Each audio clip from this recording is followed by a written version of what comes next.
Hello and welcome to this month's Homeschool Helps Hacks. I am Sunny. I'm Sonlight's Community and Social Media Manager, and I am being joined by all of your Sonlight mentors today.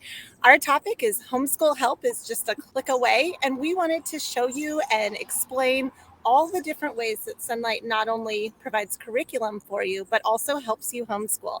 So we are fully live. So if you have any questions, make sure to drop those in the chat. We are watching those and we will try to answer those as we get to them. If you've watched any of these events in the past, you know we are typically typing answers to you, but since we are all live on camera with you right now, we're going to be doing that verbally. So pop those questions in the chat. Tell us where you're tuning in from, what levels you're doing, and how we can help you out. And we are excited to introduce ourselves to you if you're brand new to Sonlight. So let's start with some introductions. Anne, it looks like you are on my top corner, so we're going to start with you. If you want to tell everybody who you are, how you came to Sonlight, and what you do, that would be great. All right. My name is Anne. I came to Sonlight in 2007 when my oldest child was going to start pre-K. And what drew me to it was the books and the scheduling and the science. There are so many things that just drew me to it. And it is just a joy now that they are older to just be able to help people that are and come alongside people that are homeschooling. My son is now a sophomore in college and my daughter is a senior in high school. So this is my last year to homeschool. Great. Well, thank you for being here. What program are you using this year with your daughter? Oh, that's a good question. We are doing the 400 government. Nice. Okay. So yeah, those of you that are still teaching, pipe in with that information too, what you're doing with your kids still at home. Amber, it looks like you're up next. Yes, I'm Amber Severance. I am a consultant for Sonlight in the summers at conventions, and I'm a mentor on the app. As of this year, well, I started Sonlight way back when my first was going into pre-K. I heard about it from friends and fell in love with it and never looked back. As of this year, I've graduated 4 out of Severance Prep, and I'm currently teaching my 8th grade daughter using Level J with Matthew C. Algebra 1. Thank you for being here. Jonna, you're up next. Hi, I'm Jonna Lawrence. I work with Sonlight in their marketing and their product development. I am a veteran mom. You will have seen me at conventions. I have 4 children. They have all, at this point, graduated. They are fully functioning, semi-adult people. So, thank you, Jonna. And Lisa, you're up next. Hi, I'm Lisa. I am a retired homeschool mom. My baby graduated from our high school in 2021. So we started in kindergarten and went all the way through high school. So I just love being able to help new moms as they start this journey. Absolutely. Well, thank you. Sheila, you're up next. I'm Sheila, and I work as a Sonlight consultant and as a mentor. I have 3 kids. We started homeschooling in the year 2000. I discovered Sonlight at a homeschool convention, which is why conventions are so near and dear to my heart. And all my kids have graduated high school, college. They're all out there working in the world. And I have a child who's engaged. So we are planning a wedding. It's pretty fun. That is fun. Jen, what about you? Hi, I'm Jen. I discovered Sonlight when my oldest was too young to homeschool. So we started with Sonlight and never looked back. I just finished. My last child is actually going to be going to public high school this year. So we use Sonlight for like 23 years. And yeah, you'll see me on the app. You'll see me at convention. I love working with homeschool parents. I believe in homeschooling. It's a great choice for so many people, but it takes a village to really kind of get your feet under you. So we are here to help. Absolutely. Christy? Hi, I'm Christy, and this is our 15th year of homeschooling with our children here at our home. I taught for 1 year with a 4th grader and a 7th grader. I always say I practiced on someone else's kids first overseas before I met my husband. And so now we are 15 years in and we have 2 in college, 2 in high school. This year we're doing, American history and so a freshman and a junior this year with Sonlight. answering questions. I got overwhelmed in the beginning, and so I love to help people so that doesn't happen to you. Well, thank you all for being here. I'll fill in a little more of the details that I didn't about myself as well. So I'm actually a second generation Sunlighter.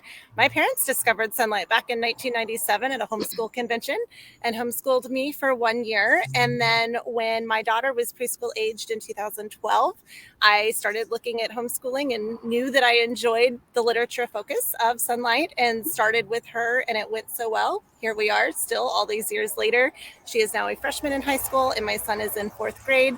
And this year we are using levels 200, that's church history, and level D, which is the first half of American history. So I'm excited to be here. I always say I love getting the message out that the whole world should at least consider homeschooling. And I love helping other families, when they have questions and letting them in on the secret that it's not quite as overwhelming as we think it is initially. So excited to be here. Of course, right now we are at kind of that back to school time in the United States. So we know a lot of you are just starting out or getting back into the school year. So ladies, let's start with some top tips for back to school this time of the year, whether you're starting your school year now, or maybe some of our families will be starting down the line and want to look at this later. I forgot to remind you all that we are recording this, so you will be able to access it anytime. But ladies, why don't you jump in with some of your top tips for back to school? I'll go first. My top tip, I feel so strongly about this. I just have to tell everybody to start slow. Because you're starting potentially, well, even if you've homeschooled for 10 years, you're kind of starting a new job every single time you start a new school year, because you're doing a different level and your kids are different ages than they were before.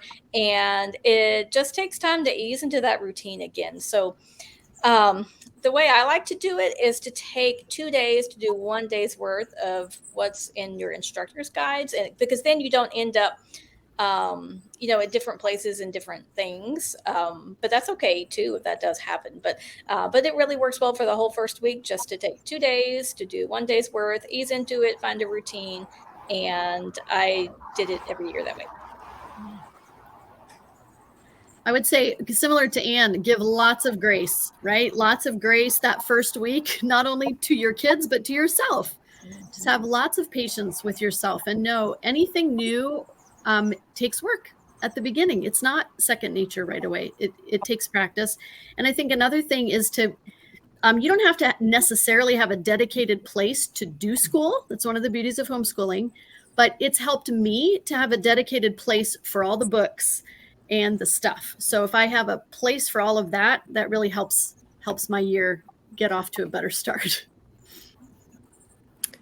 My top tip is to take a minute on Sunday, Saturday. I always did it Sunday afternoon because that was quiet time, and get yourself set for next week. Sunlight doesn't require a lot of prep, but you do need to find the math book and find the reader. And sometimes it's not as easy as one might think. So just take that 15 minutes, read over your instructor's guides notes for the week. Make sure you have all of your materials in a basket, like Amber said, something to corral it, and then you're set for the week. So just 15 minutes of preparation saves a lot of tears during the week. Lisa and I are twins, so I was going to say the same thing. I like to gather my materials before I start, so I'm not Monday morning going, oh, what am I doing and where's that book? And so if before you actually start, you can get together all the week one things and then take those week one pages out of that ginormous binder. Consider that binder your storage, like that's where the things live, but just take out the week one stuff and put it in something smaller. I always like to corral and make things smaller. I'm small, so I like to make things small. And so I find that if you start small, then you will go far. Absolutely. Yeah. I love what you all are saying, starting slow, starting small. You don't have to do everything the first week. I think sometimes when we're excited, we just want to jump in and do it all and take all the field trips and do all the extras and stuff. But if you start out kind of slow, like what you guys are saying, and start out with the basic things, getting organized, kind of getting your head on straight, then you'll be ready to go. And you can add those things later. It's always easier to add stuff later then take stuff away. We're seeing lots of people with kids of all different ages joining. I'm excited about that. We have preschool all the way up through high school levels, people that are watching right now. Some that somebody mentioned she saw Sheila at convention, met Sheila this year. So you've probably, even if you're new to Sonlight, have met some of these ladies over the summer, which is great. But we have a question from Peggy saying that she has 2 preschoolers and a 6-month-old baby. Any ideas for managing all the littles while reading? So of course she's going to be reading to older kids, but what do you do when you have a lot of distraction coming from those young ones? Well, working at nap time is always a good strategy. With multiple little ones, you know, they don't always nap at the same time. When I had multiple older kids and a little one, I sometimes traded off, like, would you please play with the baby for a few minutes so that I can do XYZ with your brother? You know, delegate, delegate, delegate. Yeah, I would say be encouraged, because I remember when I was in the thick of it with that I was always troubleshooting and trying to find a way to do things without. For us, it was a 3-year-old that would try to get in the pantry, and he would have, you know, cake decorations on his feet, and, you know, just he would decap all those strawberries and crack eggs in the floor, you know, all of these sorts of things. But on this side of it, I would say those the times that they were listening, where sometimes you don't realize they're listening, and they answer questions from something 5 grades ahead of them. You know, the 3-year-olds are amazing. They're listening, they're catching little things. And I've always said that it's kind of like having your own science lab for memory, for what they remember when they look at it years later, when they're of the age to do that level. And they're like, it's like I know what's happening here, but I don't know how I know it. And we say, you were there, we were reading this, remember? And they're like, I know this page. This is so weird. So they're picking up things as you go. Include them. We did a little thing where we took turns with the youngest. Everybody had, if somebody finished their math early, or, then they would take, a 10 minutes, time period with the youngest. And then we would just kind of rotate that way. So teamwork for the 3-year-olds. That's, and we also would I scheduled with the older ones to watch the younger one, but back when my oldest one was still kindergarten and I still had a toddler and a baby on the way, the high chair, the toddler, I would give snacks and things that was hard to get the snack out of while we went over words or lessons.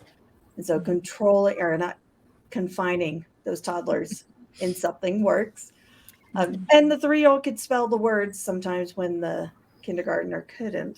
So you're right, they absorb a lot of things. We did a lot of high chair time and had special things like scissors or magic markers that you could only do while you were quiet in the high chair while we were doing school. Lacing beads was another fun activity.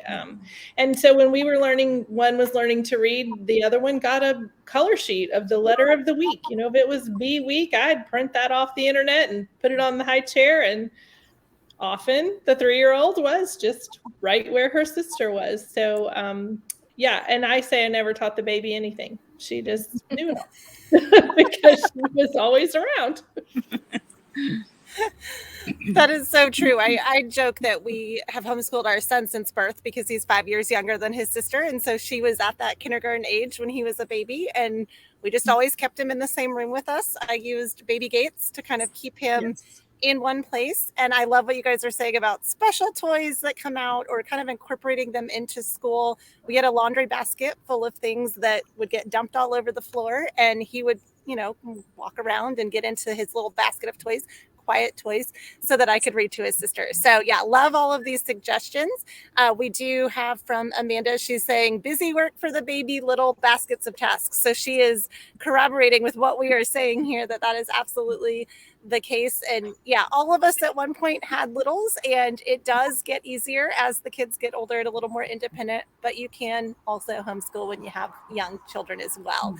So let's talk about the lessons we've learned over the years. You know, I know some of you hate when I say this because it makes us sound old, but between all of us, we have well over 100 years of homeschooling experience. So what are the things that you learned, or maybe that you wish you would have known when you were that new homeschool mom? What do you wish you could go back and tell yourself all those years ago? Or maybe some lessons that you've learned, you know, through years of homeschooling, that it's all going to be okay. Those reassurances that maybe some of our new homeschoolers are needing to hear right now. You can't learn algebra while you're crying. Some days, some moments, you just have to put everything down, forget about the curriculum, reboot the child or the mom, and like take a moment and then start over. Because no matter what I ever said or did, they could not learn anything while emotions were high and everybody was ramped up and everybody was mad or everybody was crying, or there's no way. It just is not going to happen. So sometimes you just have to stop and put the people before the curriculum and go from there. Yeah, and those of us who have attended traditional school or maybe are bringing kids out of traditional school, I think one really important thing is that learning is supreme, not the grades. It's learning. Are we learning? Yeah, I'm the one that came from public school teaching when I had my kids and then started homeschooling. And so it is really important to realize that homeschooling is such a different studying, a different mindset, is a whole different lifestyle. And you're, especially with Sonlight, you're not recreating, school at home. It's home school. You're just learning and being together all the time. And it's a totally different mindset. I learned that you can't do all your table work all in a room. It really worked to alternate sitting at the table and moving to the couch and doing read aloud time, going back to the table, back to the couch, and taking breaks. I second that. Also, there's no benefit to sitting in a chair all day. My kids have homeschooled on the couch, under the table, sitting at the table, standing at the table, outside, on the porch, on the exercise ball, in the rocking chair, on the trampoline, you name it. And if they're listening and they're learning and they're engaged, there is no benefit to butts in a chair. Absolutely. Yeah. We're getting some questions about the echo, and I hear it too. So let's all mute ourselves unless we're the one talking, just so we're not getting that feedback. No, sorry, for those of you watching, we are totally live. So that's where we're getting some of this, I think. But yeah, and then when it's your turn to talk, you can go ahead and unmute yourself. But that way we're not getting any sort of reverb or echoing coming back. Sorry for that. But yes, I agree with what you ladies have said. And I know I've learned to chill out and relax over the years. For those of you who know me and the mentors know, I run kind of uptight. I'm a type A perfectionist for myself. But in raising kids and in homeschooling kids, I've learned to be so much more flexible, and learned, I know you just said it, Amber, that the importance is learning. What are they learning? It's not about, did I read every book? Did I check off the box? Did I accomplish everything I wanted to do today? Because in the end, that doesn't matter. The goal is to educate the kids and for them to learn. And that looks different for every child. And one of the best things I think about homeschooling is that you are able to meet that child where they're at and give them an absolutely customized education based on their needs. So that is what I've learned, is just to relax a little bit. So for my other type A parents out there that might be very stressed about, how am I going to fit it all in? It does work out, I assure you, and you will learn that your kids learn differently maybe than you do, and they learn differently from each other. And you do learn pretty quickly and easily how to customize it for them. Ladies, let's talk about what we do, though, as the mentor team. Of course, it's not just one of us, it's this whole group, and we all bring different insights and things to people to help them homeschool. But let's explain kind of what our mentor team does, how we help people, and how we're here for them. I'm going to mute myself so that somebody else can talk. Well, I think just like we're doing today with the questions, we can share our experience. One of my greatest joys as a mentor is to be able to encourage and pray with or for you. I have prayed with some people not in person, but on the minute, or just add them to my prayer list because there is power there. But I think just for me, when I was homeschooling, I didn't have a lot of friends that homeschooled. And if you went to talk to the people who didn't homeschool because you're having a bad day, their answer was immediately, hey, we'll just put them in school. And so that's not very helpful. When you've decided or you feel convicted or whatever your reason for homeschooling is, someone telling you, well, when it's hard, just quit. You wouldn't say that to someone who said they were struggling with their husband. You wouldn't say, well, just get rid of him and get a new one. So that's not good advice. So to talk to someone who you can vent to and say all the hard things and have them understand, yes, I know that, I've been there. So I think the mentors are a great place to do that because we've all been there, and we're probably not going to say, well, then you should just put your children in school. Well, and to piggyback on what Lisa said, and what Sunny said, we have a lot of experience between us. And so among all the mentors, there are those of us who have dealt with learning disabilities, with gifted kids, with, kids very close together, with kids very far apart. We've handled everything from, moving a lot and military families and athletes and artists and college and not college and, all these different things, kids who are enthusiastic learners, kids who are not, kids who love to read, kids who struggle to read, kids who don't want to read. And so anytime you feel like there has to be an answer here, do I really need to reinvent the wheel? Asking on the app might get you a lot of information that you just haven't thought of yet, because we have a whole village out there, not just us, but all the other homeschoolers that have maybe seen what you're seeing or have faced your challenge. Yeah, to go along with what Jen said, I think, you're not alone. So this great gift of the app and having us, but then also the entire community of people, you are not alone. I have never seen someone post a question or a comment that there weren't many other people who had that same situation or faced that same thing. So we love, we monitor that app. All of us check it daily. And so even if you post at a weird time, probably one of us will be paying attention at that moment. So we're here for you. I keep muting and unmuting myself. Okay, I think I'm on now. And then talking about between all of us, I'm sure that every level of Sonlight has been done. And so if you're wondering, what you should do next or how you can combine, I did see a question just come through about how many cores, we call them HBLs now, History, Bible, Literature packages. Can you do it one time? I have a 6th grade, 2nd grade, and kindergarten. So we can help with questions like that. So in that particular case, I would say you could combine. You could do 3. People have done 3; they really have. I've done 2. The whole time. But you can combine the kindergartner and the 2nd grader, and then have your 6th grader working alone. So just any kind of situations like that, we have probably either been in them or we know the product well enough that we can help you make the decisions like that. And to piggy on Ann's, I've done as many 3, but I've never done 4, but I had 4 children. So I always combined at least 2 together. Yeah, so let's talk about that since that question did come up. I mean, I've only got 2 kids, so I only do 2.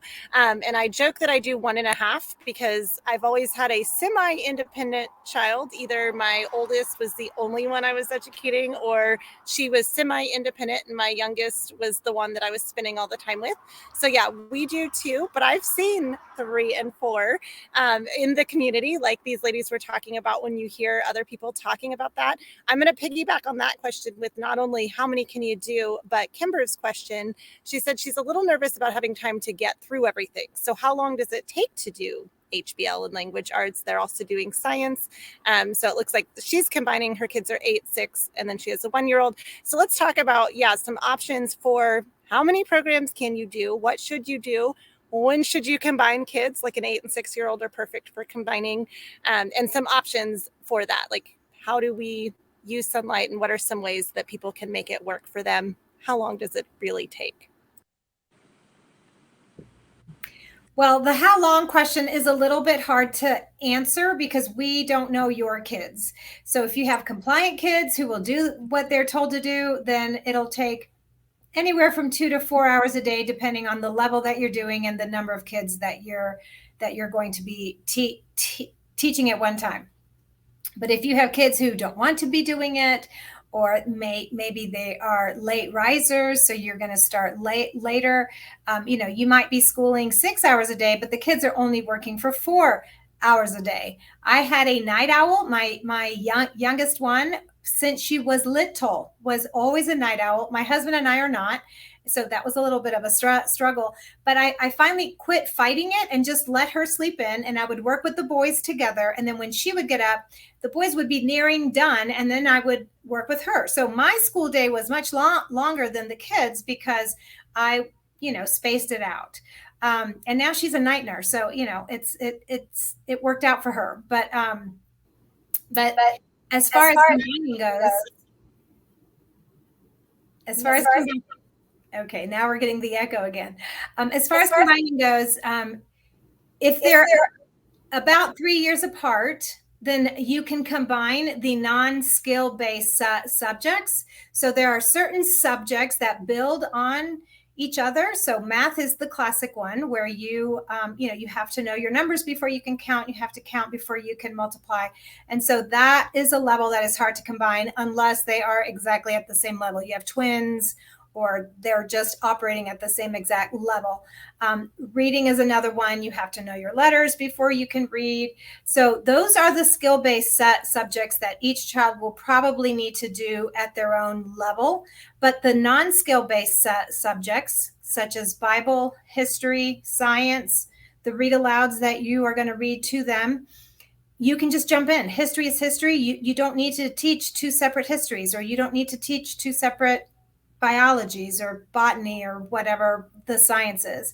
So those subjects lend themselves to combining as long as they are somewhere in the 3-year range. I think it would be hard to combine a 5-year, 6-year range. That's why Sunny has always done 2, because her kids are 5 years apart, and her daughter is very independent, and so she tends to work well on her own.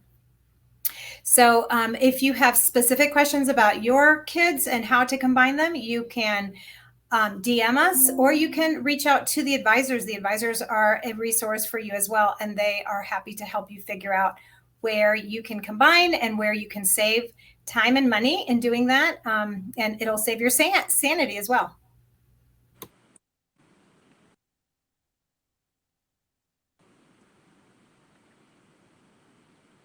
I think with that said, we've also, I was one that was doing, multiple levels one year. And I encountered someone in the booth actually who told me that they were doing one level for everyone, and they had a range of ages. And so basically what they were doing, if that overwhelms you to think about more than one level at a time, if you just think that sounds like so much, then I would say, you can use one main level. And if you're studying American history for your older children, we do have, different basically sweeps through history. So if you're older, are learning about, the first part of world history in G, you can pick up some of the books that they used in B and use those with younger children that have come behind, and maybe read some of the things together and then some of the things you don't. So there's all sorts of things that Sunlighters do. We're a group of people as a whole that do a lot of things creatively. And so I've learned from just talking to other Sunlighters who do amazing things with one topic per year. So everybody does world history, or everybody does, that works well. It also works sometimes if you think that idea sounds amazing. It doesn't, there have been times that we were studying world history with one group and American history with another group, and we ended up all talking about Holland at the same time. And it was just amazing. It was something I couldn't have planned. So I wouldn't get too stressed about trying to get everybody on the same page. But I would just say there are different ways of doing it, and you may decide to do something different in next year than you did this year. And so just kind of keep an open mind about that, and then know that you have choices. Absolutely. And I know somebody asked, what's the name of the app? We're talking about the app but if you're not joining us in the app, you're not aware of the name of our app. That is the Sonlight Connections app. You can find it available for Apple or Android devices as well as online. So get in there. We do live events in there all the time. The mentors and myself are in there, and we love answering those questions that you may have. We do have a comment from Rachel saying that it takes her family about 4 hours a day to do 4 HBLs. So it just kind of depends. Yeah, again, on the age of the kids. I spend about 2 or 3 hours a day right now with my kids, but obviously the older they get, the more independent they get with their work, and the parent involvement drops from when you're managing a bunch of littles. But she also mentioned in the comments that loop scheduling is great for multiple HBLs, and we have somebody asking, what is a loop scheduling? So can you ladies define that? That is something that I really like to do with my younger child. He learns best that way. But let's talk about what a loop schedule is, and maybe some ideas for parents who don't want to do one day at a time as listed in the instructor's guide. Yeah, I can answer a little bit about this. Can y'all hear me? Okay. A loop schedule, the basic premise is that, there are certain subjects you should do every day. Typically, math and reading, you want to be doing that every day. But then the other subjects, the history and the science and the read alouds, you loop those. So let's say you have to stop your school day at lunchtime because that's what you want to do. You've got things to do. So you do your math and you do your reading, and then you pick up the history. And if that's all you get done, that's all you get done. The next day, you do your math, do your reading, pick up your science. And so you're looping the subjects that you put in the loop so that you're getting to them. You're never forgetting them completely. If you don't get to it one day, you will get to it to the next. So that's one way to do that.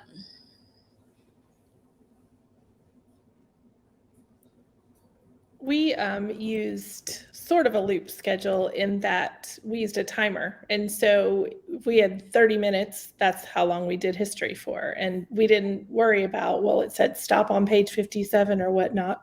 We read for however long we had, and then we went to the next subject for however long we had for that. So we were constantly running through ours, but not necessarily on schedule. And maybe we didn't get to science today, but then we would start with science the next day and keep running through. So the instructor's guide is just that, a guide. It doesn't have to be the boss of your homeschool. You get to be in control of your homeschool. But as long as you're getting to all the subjects on a regular basis, you can make your schedule work for your family. And I didn't do a loop schedule. I would block schedule. So the 2 subjects that I would block were history and science. So we did history on Mondays and Wednesdays, and I would do a double day. So I would do Mondays and Tuesdays reading on Monday. And then on Tuesday, I would do Monday and Tuesday science. On Wednesday, I did Wednesday and Thursdays history. And on Thursday, I did Wednesday and Thursday science. And I just found that was less opening and closing of books. It was just one less thing to have to follow in the instructor's guide, and it just went smoother for us. I also would, the poetry book, I did not read it according to the schedule. Usually they have one poem twice a week, and we would do 2-3 weeks at a time. Like we would read 4 or 5 pages in the poetry book. I would check.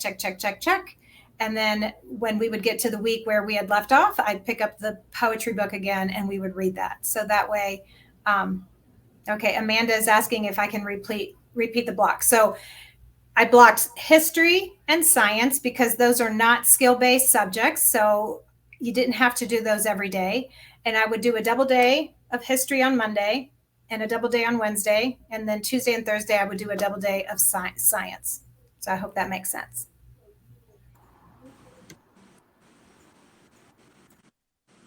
Oh. John, I see you talking, but you're still muted. I worry about everybody else's tech. I forget about my own. The question about Katie has about co-op, if you're using a co-op and you're using Sonlight, what do you do on your co-op days? I won't say I'm the queen of co-op, but I've done co-op since day one of co-op, of homeschooling my kids, and I still am involved. So no, co-op is school on its own right. It's a different academic day. It's like our academic social day for the kids. Until you can get your co-op to adopt Sonlight, it's just an extra day of school that you can mark off on your attendance, but it's not taking place of your Sonlight. Well, we have a question from another Katie, I think, not about co-op. And she's asking, she is considering homeschooling her girls that are in kindergarten and 3rd grade. And she's saying, do you get a lot of complaints from your kids that they are bored? Do you think this is attributed to the time they are spending in public schools? So I would love to answer that question. That's a great question. Do we find that our kids get bored? What do we do? Maybe if we're teaching their siblings or we're doing other things, and, do we have to entertain them all day? Mm-hmm. Well, I don't think there's anything wrong with being bored. That's just not a crime. You can be bored.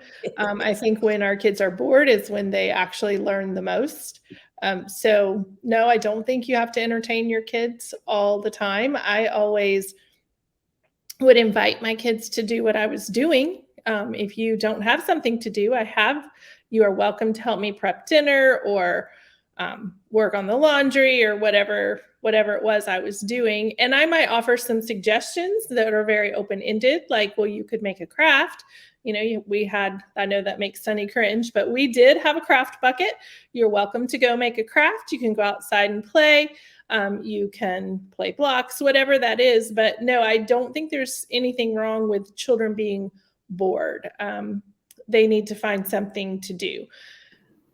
Maybe that comes from public school. I'm not sure. My children did not go to public school, so I don't have that as a reference. But for the most part, I don't think my kids said they were bored. They played, or they pretended, or read a book, or something like that. Well, and compared to elementary school kids who are in public school, I don't think that boredom is really a common aspect of being homeschooled, because we do math, and then when you're done, we move on to something else. And then, we do handwriting or reading time or whatever. And then when we're done, we move on to something else. And so there's no blocks of time when you're just kind of waiting for everybody to be done. There are times in the day where you have to wait for mom to be available, or dad, or who's ever homeschooling. Because if I'm in the middle of something else, then you might have to wait your turn. But generally they find a way to either, find something to do, or sit and color, or, I always offered my kids chores if they were bored. We had an older lady across the street from us who told my kids that bored people are boring people. So she threw the boredom back on them. I think there's been a little bit of research, maybe a lot, around this issue recently. kids need to be bored, it's typically in the boredom place where the creativity is allowed to come out. So I'm not afraid of that. And sometimes I wonder if our kids aren't just parroting saying they're bored because it sounds cool. That's my take. Yeah, and I think sometimes, I mean, I wouldn't make a schedule for them, but sometimes a few ideas, like Lisa said, open-ended ideas.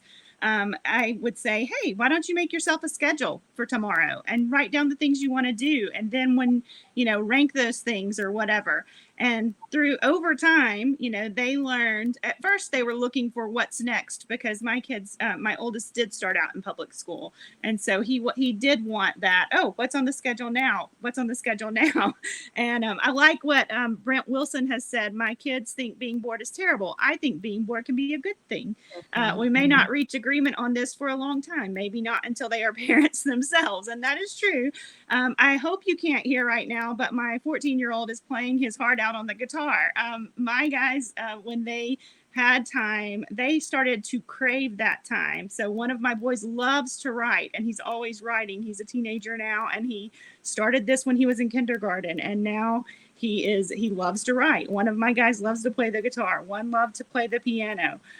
One did like to play video games. We limited that, but they all work together and make up games that are hilarious, that they remember things they came up with when they were very small, when we were homeschooling. So the creativity, when they have enough time, I do think that it is valuable, and you have no idea all the things. One year they decided to make each other Christmas presents, and it was just things that they made, and it was amazing. And I couldn't have manufactured that.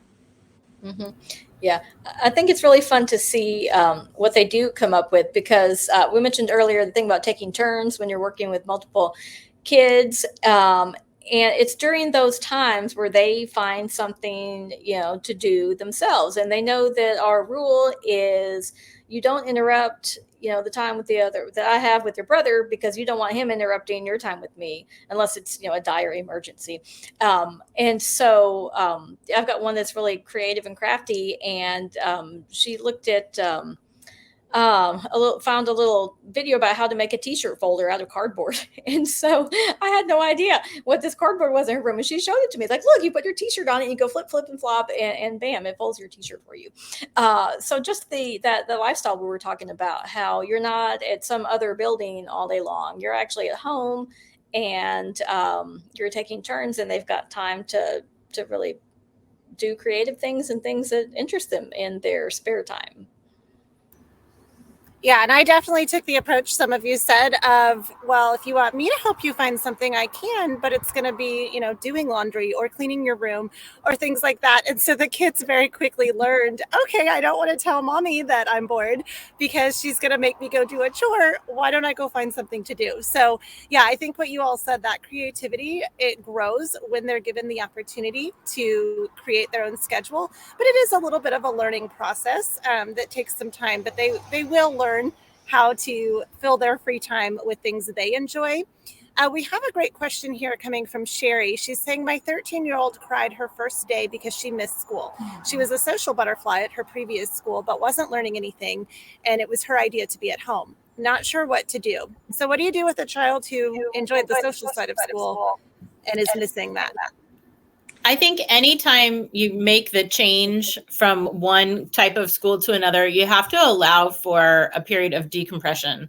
And so even if she's going to love homeschooling, she might spend the first day or the first week or even, a longer period of time than that missing what she has, because choosing one thing is giving up something else.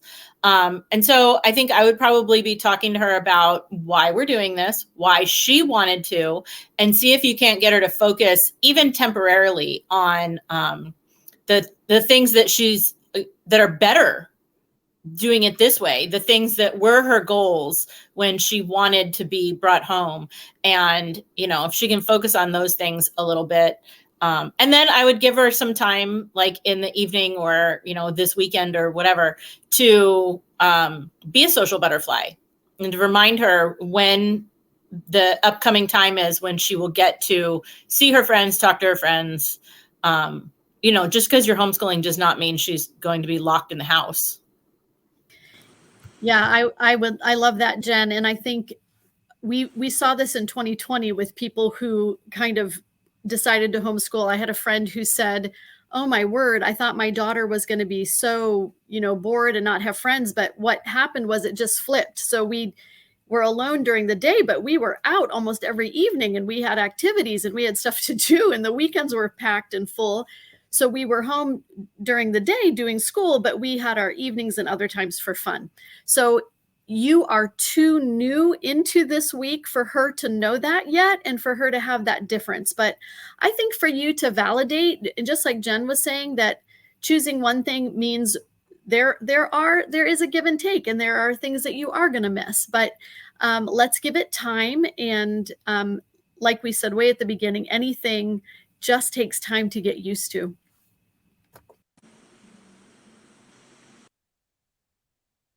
I think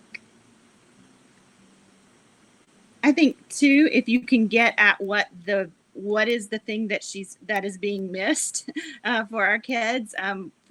My son was much younger. He wasn't 13. He was in first grade when we came home. But for those who have younger children who are in this adjustment time, and then for your 13-year-old as well, I think if you can have a discussion, and I think we can all relate to that feeling of, oh no, we've made a mistake. This is horrible. We're all going to have a day like that when we first start something. Did we make a big mistake? Is this what we're really supposed to be doing? That kind of thing. But I think, after kind of drilling down to what it is that you're missing, what it is that you want, how can we solve this problem within what we've chosen for this year? For my son, I was hearing him say things about wanting to go to school. And after we really got a chance to talk about it, I realized that the thing that was bothering him, he was a car line kid in first grade, in kindergarten, where I picked him up each day. And so he never got to ride the bus. So he was mourning the fact that he never got to ride the bus. When it got down to it, going to school, he was holding out hope that he was going to get on the big cheese. And that had not happened for him. So that was the big thing for him. And then that year that we started homeschooling, we actually got to go on a big trip with a group from our church, and we rode on a bus, and he was so happy, and that was the end of it. Now for 13-year-olds, that's going to be a different, his solution was much simpler as a first grader, but have a conversation and try to find out exactly what it was and how can we solve that within what we're doing this year. I think that you can have a discussion about that. Yeah, absolutely. I know the pastor at our church, the youth pastor, actually reached out to us because a family had contacted him and said, "We pulled our 7th grader. She's looking for friends. What do we do? Do you know any other homeschooled kids?" And so he reached out to all the various homeschool parents. My daughter's 14, loves people as well. And they started emailing and then met at youth group one night and then were able to start hanging out. So there are resources like that available if your child is going to youth group or something. Check with the youth pastor, see if they can connect you to the other homeschooled families. Join a co-op, find activities for that child to do. I also have an incredibly social daughter, and so we have to keep her in theater and dance and various activities just because she wants to be around other kids her age. But I agree with what you all are saying, that it's going to take a little time to mourn what she doesn't have at school, but there's still ample social opportunities available for kids that age, other homeschooled kids, or even after school type activities where they can be around kids that are going to school. We have a question from Leslie asking about her daughter's in 5th grade, and she's asking if there's any other subjects that they need to do besides reading, math, history, and science. Of course, Sonlight sells the all subjects packages that include all of that, but do you need to worry about electives, or how do you figure that out if there's any special classes a child should be taking in kind of that upper elementary, middle school age? Well, I would look definitely for what your child is interested in. If your child is interested in learning a musical instrument, then I would look for an opportunity to do that. Or if they're interested in learning art, I would look for an opportunity to do that. And I would also check with my state requirements. I want to make sure that I'm doing what the state requires. I know there are some states who do require maybe a state history or fire safety or something like that. But do you have to if it's not required? No, I don't think you do. I think that allows them more time to explore their own interest. But I think it's really a call for your family and just making sure that you're following the right law. Yeah, I agree with everything Lisa said. And I kept an eye on what Sonlight had as electives. You can see on the website different elective packages.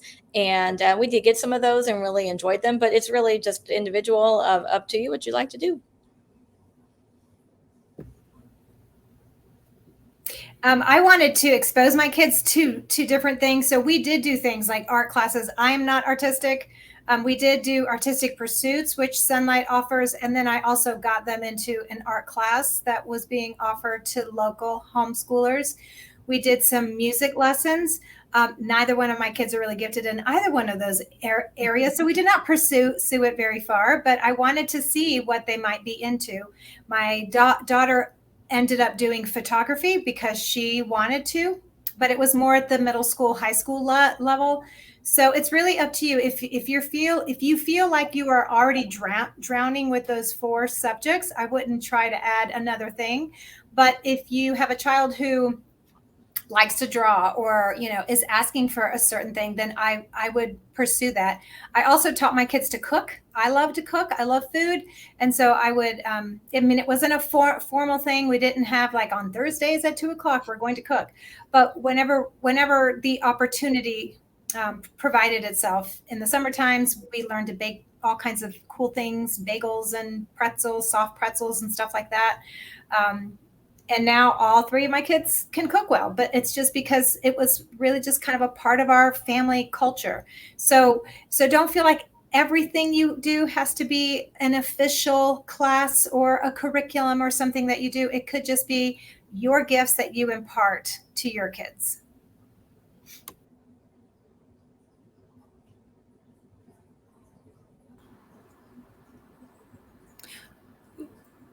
Okay, sorry. I saw a question earlier that we skipped over, and that was if the curriculum's written for 36 weeks, when do we plan when we start or finish our year? Of course, we've talked about how when you're homeschooling, you have the freedom and the flexibility to define what classes your child takes, what activities you pursue. But what about that scheduling piece? Does it matter when you start or not? So I had several years where we had to be done with school by a certain date in May, had to be, because our summer would not allow time for responsible homeschooling. So I marked that as week 36, and then I counted backwards, and I blocked out all the weeks that we were on vacation or we were having visitors or whatever, holidays. I usually assumed that we would be like non-functional because of illness or some surprise thing about 1 week a year. And I just counted backwards and then figured out when we needed to start. Another thing that I've heard of people doing, I've never done it myself, but doing 6 weeks of school and then taking 1 week off. And that gives you a little bit of a refresh. So I've heard that being called Sabbath learning because, it's like the 7th week is your Sabbath week.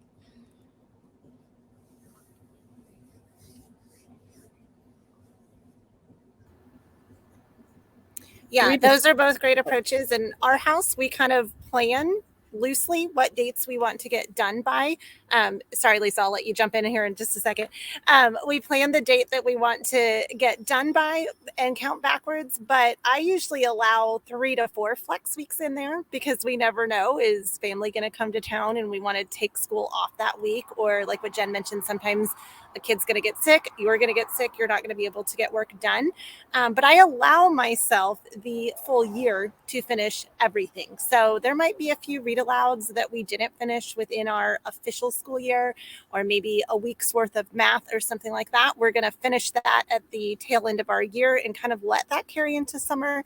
But of course, we have the flexibility to start when we want, so we can take a longer summer break as well if we want, or like what Anne was talking with, more of a Sabbath school approach. You can school year round. A lot of homeschoolers do that as well. What were you going to say, Lisa? We did school year round. Our thing was always, we're going to do school unless something better comes up. So we just did school. I found my kids did better with their routine if there wasn't something major going on. So we just were constantly in school unless we weren't. And I'm not a very flexible person, but that part was very flexible. And we followed the traditional school schedule. We lived in a neighborhood with friends who went to school. And so when they were available, my kids wanted to be available. And when school started, that's when we started. So the answer to the question is that there's no one right way. You can do what works for your family, and that's okay. Absolutely. And we'll tell you that a lot, that there is no one right way. There are as many ways to homeschool as there are people homeschooling. So that is true in a lot of areas. But yeah, definitely with that scheduling piece. We have a question about the recording of this webinar. Yes, it will be available in our Sonlight Connections app. Hopefully tomorrow we'll have it posted there. So check back there. That is the Sonlight Connections app. We have an interesting question here from Aaron saying, do you have any tips or suggestions for ways to take educational trips, but on a tight budget? I wish our state laws would change and offer more tax allowances for homeschool related travel. What do you guys think? I know a lot of us have done some really cool field trips, where we've incorporated travel and homeschooling together. But what do you guys think about that? I think that there's usually a treasure trove of great field trip options locally, no matter where you live. There are cemeteries to go to, which might sound morbid, but there's some really old cemeteries, little museums that are all around. I happen to live in Central Virginia, so Appomattox is 20 minutes away. So I think really having an eye out for what you have close by. It is just the truth that none of us have I don't think anyway, I don't know if any one of us who are attending right now as mentors have a limitless amount of funds to go on field trips. And I think that's an area where I know I tend to envy what I think other people are able to do and budget in. And so I think it's just saying, okay, this is where God has us. This is the amount of money we have. What can we do? And so when you plan, when we haven't been able to do these amazing field trips, but once in a while we will plan to do a trip and then find places along the way as we're going. So incorporating that kind of stuff all the time is really my suggestion.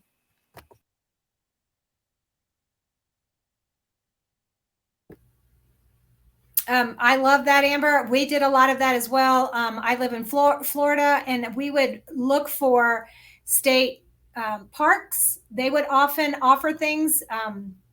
We had like living history type parks where you could go and be a pioneer. St. Augustine is not far from my home, and it's the original oldest city in the United States. A lot of people think it's Jamestown. It's not. It's St. Augustine.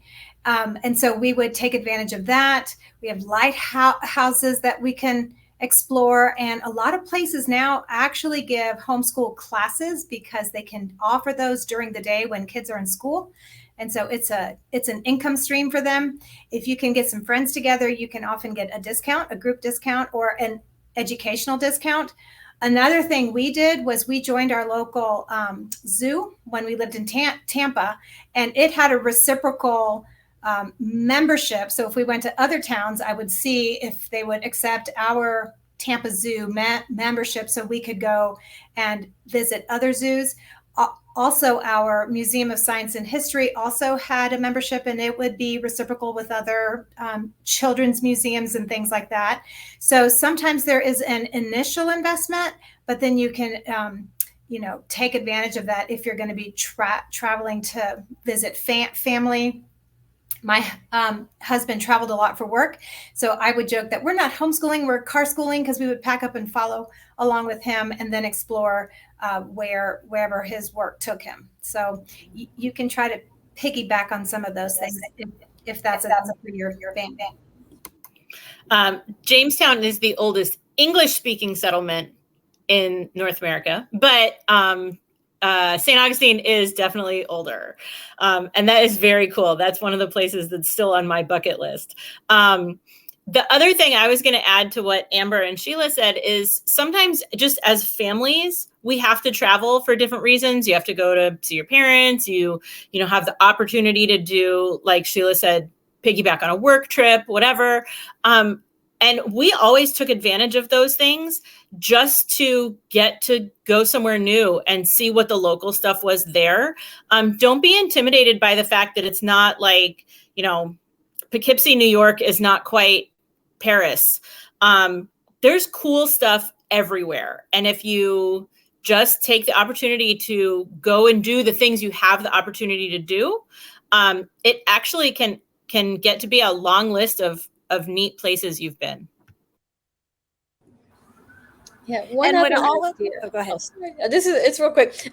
Something to think about also, like birthday gifts or Christmas gifts. Instead of, just saving up money to give people more stuff, you could save up the money to get things like those passes that the others were talking about to the different museums or zoos and things like that. And a lot of places do have homeschool days where they might have reduced prices and encourage people to come out during the daytime. So you can look at all the various zoo museum websites and things and look for that kind of thing too. Yeah, I agree. We have relatives who send us national parks passes and various things like that because that's what we've asked for with our family. But when all else fails, YouTube is a plethora of cool travel experiences that you can see and learn about places. There's virtual tours. We've had fun just looking up, the inside of whatever building we were learning about, or watching people's vacation videos as they travel to these places, and you get to hear other languages and see what it looks like and all of those different things. My youngest really relates better to a story if he can see what it looks like. Otherwise, he's just imagining what his own life looks like in the places he's been. And so oftentimes we will take our read alouds, and after we've learned about a new place or, a different time period, like it might be the Vikings, we took a virtual tour of a Viking museum in Denmark online. And so a lot of things like that allow you to see places that you may or may not be going to. So that's another great option. We are running out of time. So I know there are more of you that have asked questions in the comments. If we did not get to your question, please post that on the replay in the Sonlight Connections app. Like I mentioned earlier, we will have this available in the app, and all 8 of us are in there in the app. So we will see those questions and be able to answer you further there. We also loosely touched on the fact that we have advisors who can help you pick your packages or make determinations on what you want to order through Sonlight. If you go to our website, sonlight.com/contact, you can see all the ways to contact our customer service team, to contact the advisors if you need advice, or again, in the Sonlight Connections app is a great place to find all of us. We love to encourage you, offer advice, and pray for you. So we do want to hear from you. Get in there, join us, and ask us things. Show us photos of what you're doing your first day of school. We love celebrating with you as well. So come join the community over there. If you're not already part of it, we would love to help you out. And to all of you that are joining me live today on camera, thank you so much for being here, for sharing your advice, and then also rolling with the punches when it comes to technology. We are so glad that we were able to be here for you all today. Bye, everyone.